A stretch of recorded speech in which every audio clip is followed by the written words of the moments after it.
Hello, this is about .NET memory management.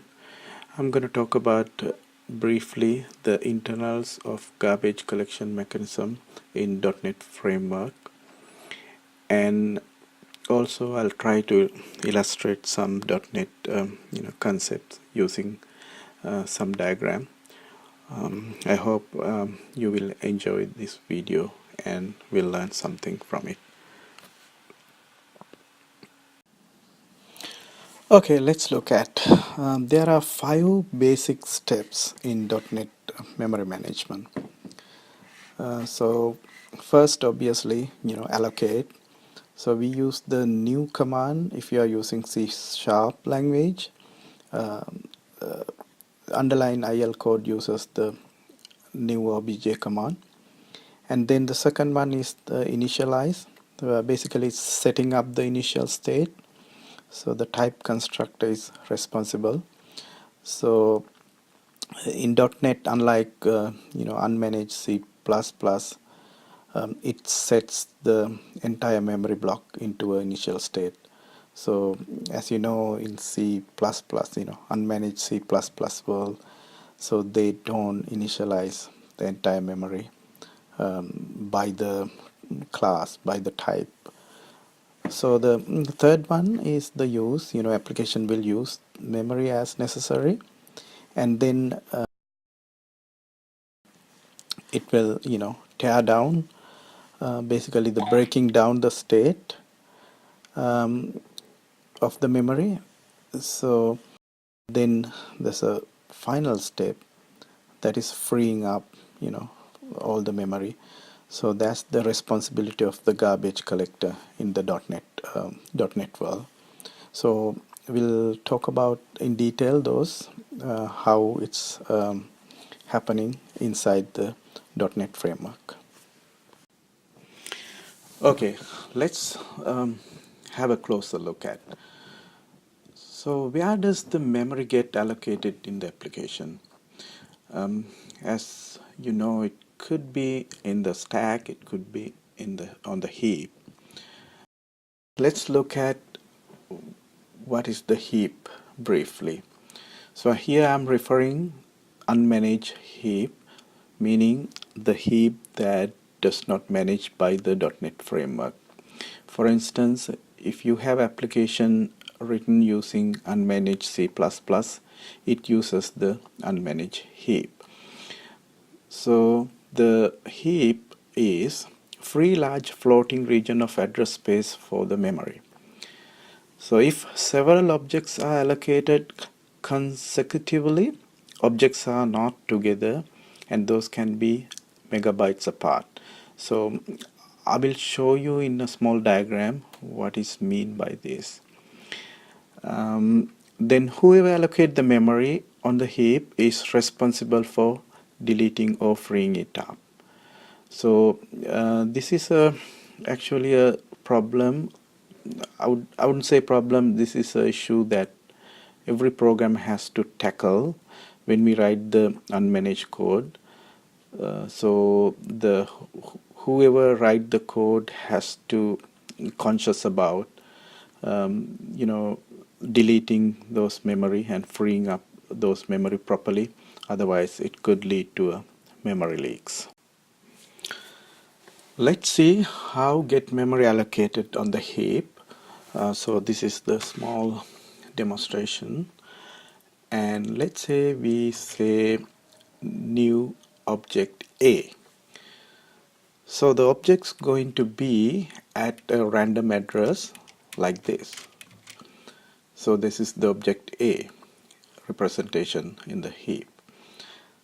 So let's say we are going to allocate another object just after object A. So we are going to have an object B again. So it's going to have allocated like this in another random address in the address space. So same way, if we have like object C, so it's going to be another place. So as you see, those objects are not together. It's not to each other, so they are apart. You see there's a gap between those objects in the memory space. So that's what I'm trying to emphasize here. So in the unmanaged heap, objects are allocated in random places. Okay, let's look at what is the managed heap. So managed heap is only exists in the .NET under the .NET framework. So basically the heap that managed by the .NET framework we call managed heap. So it is a contiguous region of address space. So when process initialize, the .NET frame reserves this region for the managed heap. So the managed code allocate memory contiguously. If several objects are allocated consecutively, those objects are next to each other. Unlike in unmanaged heap, you notice that object can be anywhere. Those can be apart from each other. It's not together. So, but here the specific feature in the managed heap is that objects that allocate together will be next to each other. So that's very important to kind of remember. Then you never need to free up the object from the managed heap, because that is where the garbage collector comes into play. So .NET Framework has a built-in garbage collection mechanism. So to take care of freeing up the memory that has been allocated in the managed heap. Now we are going to see how memory get allocated and managed in the managed heap. So the managed heap, this is the managed heap representation. So managed heap keeps the next object pointer.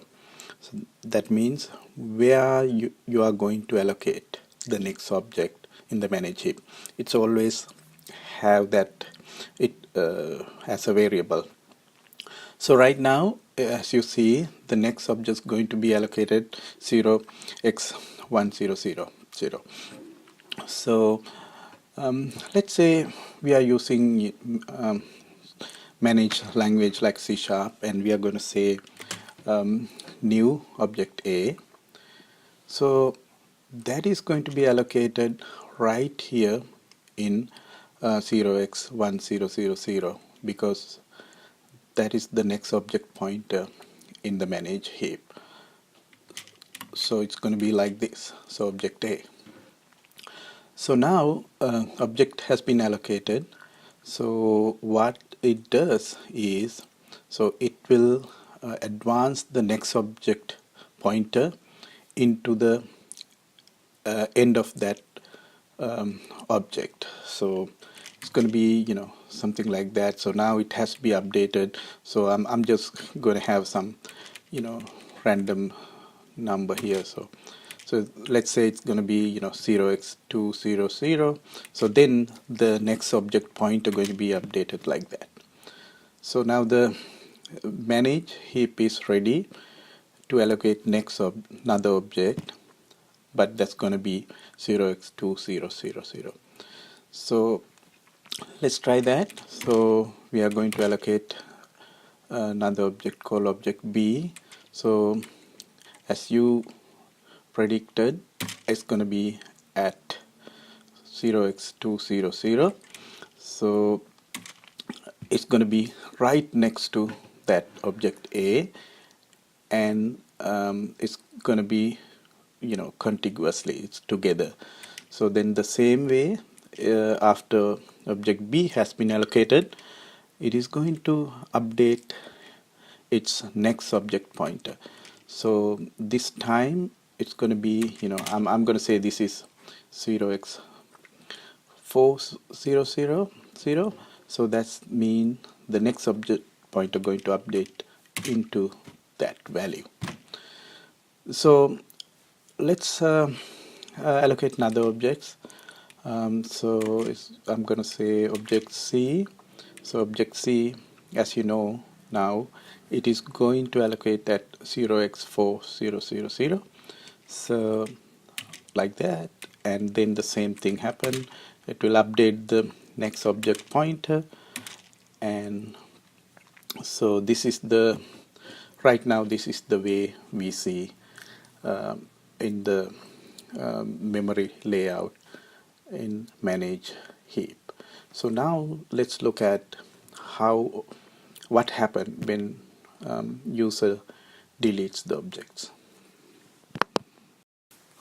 So as I mentioned before, we are not deleting objects from the manage heap. So what we have to do is just remove the object reference. So then there are dedicated threads in the garbage collection mechanism. So it will scan through all the objects in the heap and find out what are the orphan objects, meaning objects that does not have any object references, and then it will automatically delete, and then there's another stage called compacting is going to happen. Let's see how that's work in this diagram. So let's assume that object B is no longer needed. So what program has to do is remove all the references. So here we can do B equal null. So that means it will remove that linkage to the object B in the heap. Now the object B does not have any reference in the program, so then it will scan. The scan of this heap is done periodically. As I mentioned before, it's going to have a dedicated threads doing it, and then it will find that object B is orphan. So then the object B going to be deleted from the manage heap. So once we delete, you see there's going to be a void here. There's a space here. It's not contiguous anymore. So if you look at object A and object C, those are apart. Those are not together.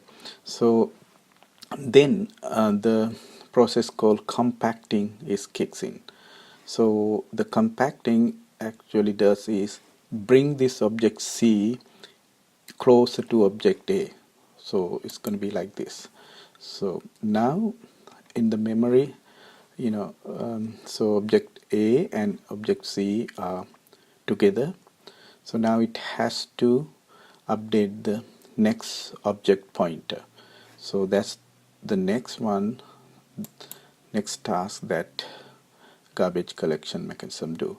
So now you see it has to update this next object pointer to be 0x4000. So now as you see, the memory space is not fragmented anymore. Now garbage collector will change all the objects references of object C to point to a new address of object C.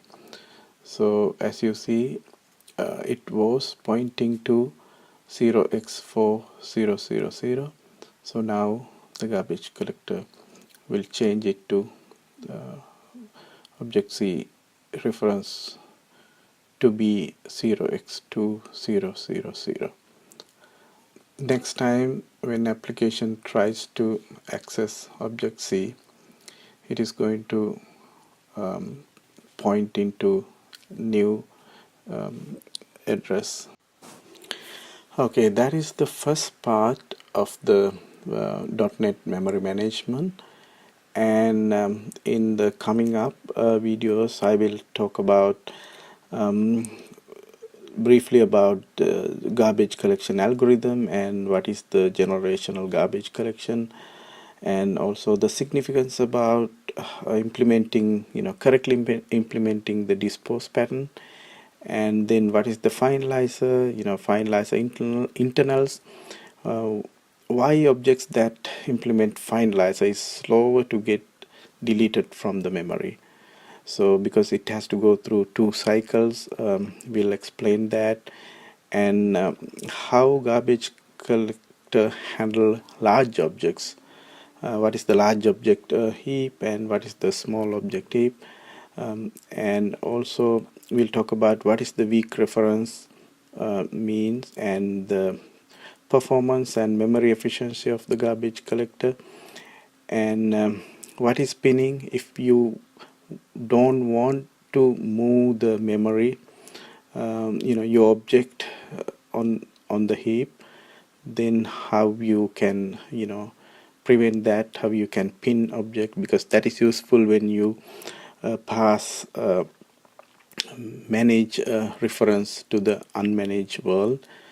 So those are the things I'm planning to talk in coming up videos. So thank you very much for watching this. I hope you learned something from these videos.